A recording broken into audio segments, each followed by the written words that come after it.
kan sebelum-sebelumnya ada desas-desus juga untuk bermain di luar. Ya, pastinya yang membuat negosiasi ini berjalan lama salah satunya itu. Dan tapi pada waktu negosiasi semuanya berjalan intens dan lancar dengan yang Mbak sebutin tadi bermain di luar negeri juga masuk dalam klausul yang tertulis di dalam kontrak.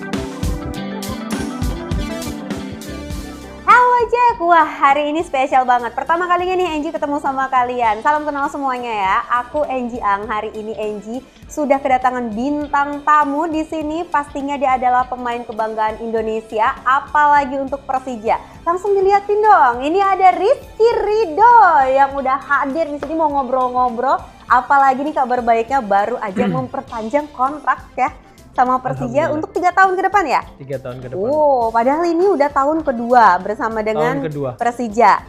Wah, kalau kita flashback dulu nih ya, Ridho ya. Waktu pertama kali dulu ketemu sama Persija, itu momennya kayak gimana sih? Nggak sengaja atau memang udah jadi inceran atau gimana? Kasih tahu sama Jack.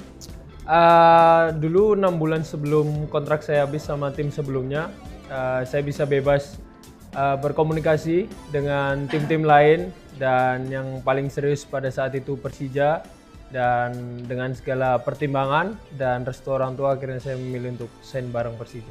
Oh, jadinya ada ngobrol juga minta restu sama orang tua gitu. Di antara beberapa klub yang menawarkan, Persija paling serius tadi katanya. Keseriusan seperti apa sih yang ditunjukkan Persija waktu itu? Karena negosiasinya sangat intens dan ya menunjukkan keseriusan akhirnya memikat hati saya. Wih, langsung terpikat ya Jack ya. Nah, selain itu ada nggak sih yang Ridho kayaknya merasa, wah kayaknya kalau gue sama Persija ini untuk jangka panjangnya ini bakalan saling menguntungkan nih kami. Ada nggak? Ya pastinya ada, karena kan Persija merupakan tim besar juga dan saya pengen mencoba tantangan baru untuk bermain di tim ibu kota dan pastinya dengan tanggung jawab yang besar juga. Debut dulu waktu pertama kali sama Macan Kemayoran, masih terngiang nggak sampai sekarang? Yang mana nih momen paling masih sih, pertama kali main di GBK dengan Persija, debut waktu itu melawan PSM Makassar. Hasilnya seri, kita kurang beruntung, tapi saya sangat senang bisa debut dengan Persija dan didukung oleh The Jackmania. Nah, kalau ngomongin The Jackmania, biasanya tuh supporter tuh sering membelikan sapaan atau panggilan sayangnya ya kan sama idola. The Jackmania nih ngasih panggilan apa sekarang sama Ridho? Kalau panggilan saya kurang tahu ya Mbak, cuman mereka sekarang nyiptain lagu juga buat saya. Kadang saya ketawa-ketawa juga kalau denger lagu. Lagu apa? Ada apa yang enggak? Bukan sulap bukan sihir itu loh. Bukan sulap bukan sihir. Ridho sendiri hafal nggak? Sedikit. Coba nyanyiin dong, coba. Ini bukan sulap, ini bukan sihir, ini Rizky Ridho. Sebenarnya itu lagunya tuh sangat simpel, tapi terkena di hati gitu ya Ridho ya. Kadang kalau denger juga teman-teman juga ketawa-ketawa sendiri. Oh iya, kalau tanggapan dari teman-teman di klub gimana denger atau melihat supporter mengeluh-elukan Ridho gitu? Iya, kadang mereka sambil bercanda-bercanda, saya didorong ke tempat supporter yang nyanyiin itu, jadi kan ya lebih bercanda dan seneng juga sih bisa diapresiasi seperti ikutan nyanyi juga? Iya, yel-yel gitu ya hitungannya ya. Itu ya Jack ya, memang supporter itu punya caranya sendiri bagaimana untuk menunjukkan rasa terima kasih dan semangatnya untuk idolanya. Nah, balik lagi nih ke Rizky Ridho, dari sisi pribadi, kalau yang lebih personal yang mengena di hati dan kehidupan Ridho sendiri dari Persija, ceritain dong. Ya tentunya bermain di tim besar seperti ini tanggung jawabnya besar dan tekanannya juga besar. Saya akhirnya bisa belajar banyak tentang mental juga agar lebih baik. Sekarang juga dikasih kesempatan untuk menjadi kapten di tim ini, tentunya itu suatu kehormatan sendiri bagi saya karena saya bukan asli dari Jakarta juga. Diberi kesempatan seperti ini ya harus lebih tanggung jawab dan harus lebih baik lagi ke depannya. Kalau kapten kan memang rasa tanggung jawabnya mungkin bisa dibilang lebih besar ya daripada teman-teman yang lain. Selain tanggung jawab, ada nggak sih yang menjadi tantangan sendiri sebagai seorang kapten? Tantangannya paling lebih sabar, kalaupun di lapangan harus kontrol emosi teman-teman dan nggak boleh kepancing emosi juga. Serta mungkin ada target bersama yang pengen diraih bareng tim. Jadinya komunikasi dan juga emotional intelligence itu nomor 1 sebagai seorang kapten. Iya. Yang paling susah ditaklukkan seorang Rizky Ridho tuh apa sih? Apakah dari sisi manajemen emosinya atau apanya nih? People management? Salah satunya juga itu manajemen emosi karena kadang ya namanya pemain bola kadang kita juga kepancing, tapi sekian detik harus sadar bahwa kita ini kapten jadi harus jangan sampai terpancing. Kalau kita terpancing apalagi teman-teman kita, jadi harus lebih sabar sih. Diminum loh ngomong-ngomong, jangan nanti seret gitu cerita-cerita. Ngopi nggak sih, Ridho? Jarang-jarang sih kalau kopi, lebih ke yang manis-manis aja. Oh kayak ini ya, apa tuh, leciti? Leciti. Nah, buat The Jack yang kalau mau nongkrong-nongkrong, mau minum latte, ada juga leciti. Kayak idola kita nih Rizky Ridho, pesen deh di Persija Cafe. Enak kan? Enak banget. Dari teman-teman setim nih ya Ridho ya. Teman-teman setimnya Ridho, kalau saya lihat di akun Instagramnya Ridho sendiri, itu banyak menunjukkan momen-momen kebersamaan dengan teman-teman setim, ya kan? Kayaknya grouping. Tapi yang paling deket sama Ridho siapa? Kalau di Persija semuanya saya deket sih, maupun rata. Mau dari senior, mau dari junior, semuanya rata. Satu nama? Yang kayaknya kalau ada apa-apa nih, gue mau curhatin sama dia nih. Gak bisa nyebutin satu nama, semuanya bisa curhat. Bener-bener rata? Bener-bener rata. Oh, kalau gitu yang paling usil siapa? Yang paling usil, kayaknya saya sendiri. Enggak sih, banyak juga yang usil sih, cuman waktu itu ada Bang Riko yang sering bikin lucu. Cuman di tahun ini Bang Riko sudah ke tim lain, jadi jarang sih yang usil sekarang, lebih ke kebersamaan aja sih. Emangnya Ridho seusil apa sih sama teman-temannya yang lain? Biar kayak teman-teman ngeceng-ngecengin gitu? Iya, ngeceng-ngecengin. Kayaknya aku juga lihat tuh berita-berita katanya Ridho itu suka ngasih julukan-julukan ke teman-teman. Itu bentuk usil juga? Bentuk biar lebih akrab aja sih, bercanda-bercanda ngikutin tren yang ada aja. Memangnya itu adalah personal kamu meskipun di luar atau di dalam lapangan sama seperti itu? Iya, emang sukanya kayak gitu, sering bercanda gitu. Sejauh ini teman-teman tim gimana sih kalau di Persija itu mereka mendatangi kaptennya untuk tukar cerita atau minta pendapat tentang apa yang terjadi di lapangan, atau ada visi misi ke depan yang memang kalian selalu bicarakan gitu ya? Iya, di sini di tim Persija saya merasa kayak chemistry-nya sangat solid karena nggak hanya mereka datang ke kapten, kadang saya juga datang ke mereka, terutama ke anak-anak muda, kita saling sharing. Saya sering bicara juga berbagai pengalaman, meskipun pengalaman saya belum banyak, cuman saya sering sharing kayak ketika dikasih kesempatan debut dari junior ke senior harus nampilin yang terbaik, karena kesempatan ini kadang nggak datang 2 kali, jadi kayak saling sharing aja sih. Saya juga kadang bertanya sama anak-anak muda apa yang lebih baik kayak gitu, karena dari dulu emang ketika saya main di tim manapun saya selalu ngelihat pemain di posisi saya yang lebih baik, jadi ilmunya saya ambil agar kedepannya lebih baik buat diri saya sendiri. Dan itu masih berlangsung sampai sekarang? Masih berlangsung sampai sekarang. Antara senior sama junior ini komunikasinya tetap seperti itu dari dulu? Tetap sama kayak gitu, nggak ada gap apapun itu. Oh, berarti kalau misalnya saya ingin tahu siapa yang paling helpful untuk karir kamu di Persija ini, ada nama tertentu atau misalkan dari debut dulu sampai sekarang atau semua sama? Semuanya.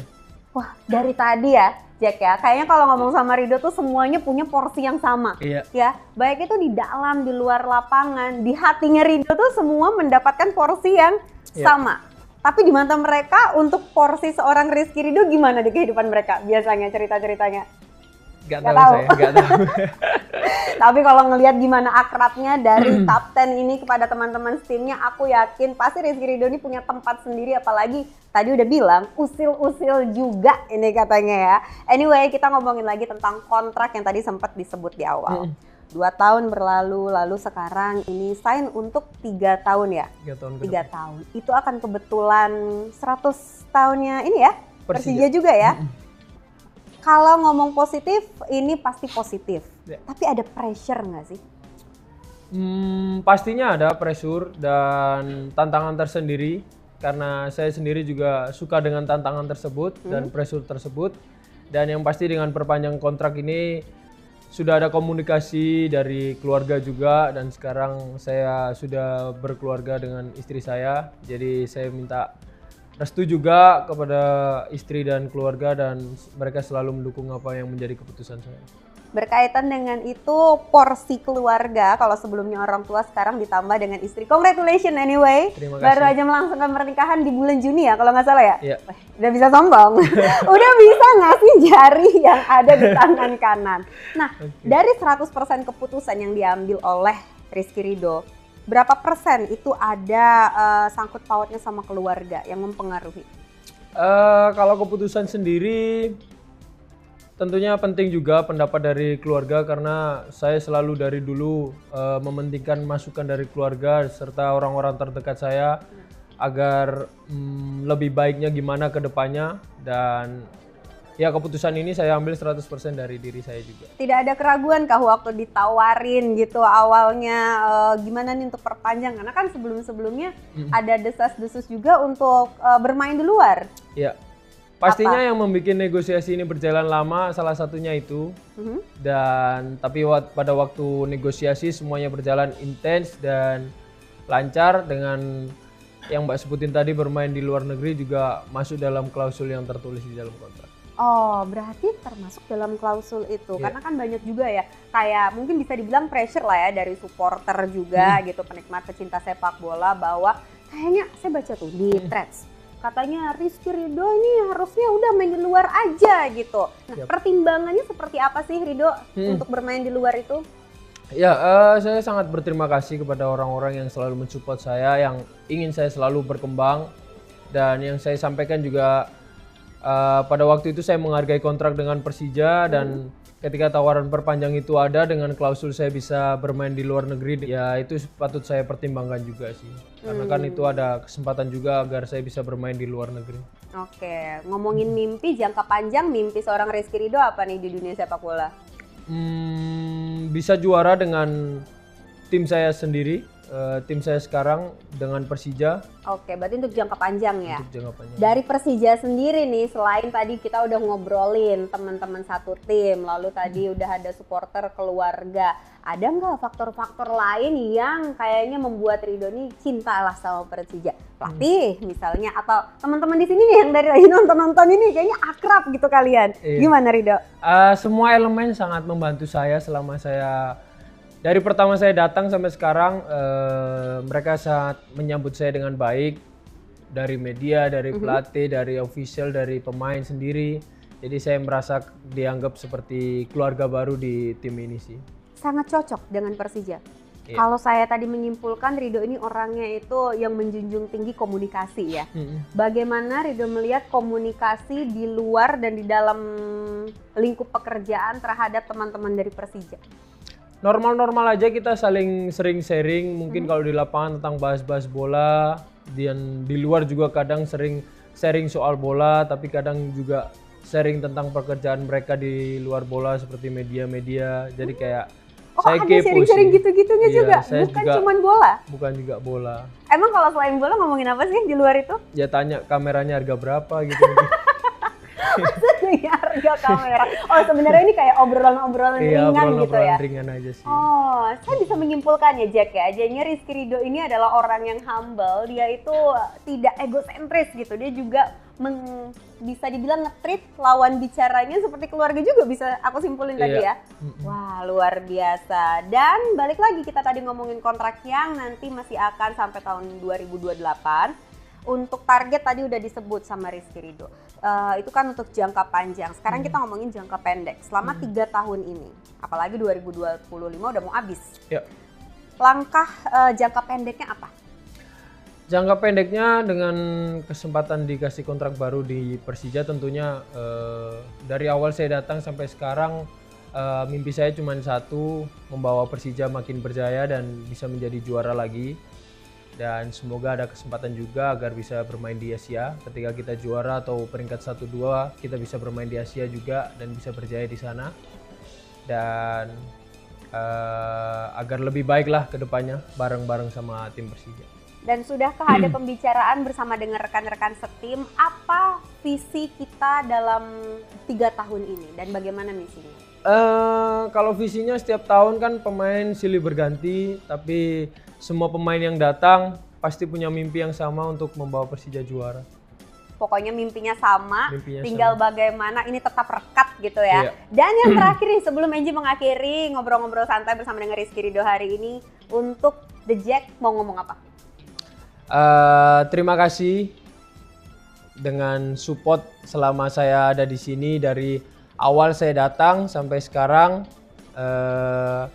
Saya dianggap seperti keluarga baru untuk The Jack. Jangan lelah juga mencintai Persija dan semoga kedepannya kita sama-sama belajar agar lebih baik lagi dan semoga The Jack bisa menjadi contoh buat supporter-supporter lainnya. Luar biasa, terima kasih banyak Rizky Ridho. The Jack jangan kemana-mana ya, karena habis ini masih akan ada lagi informasi-informasi yang bisa kalian lihat. Makanya jangan lupa, ini media sosialnya Persija semuanya harus di follow dan juga akun YouTube-nya juga dipantengin terus. Sampai ketemu lagi Rizky Ridho. Good luck. Enji signing out.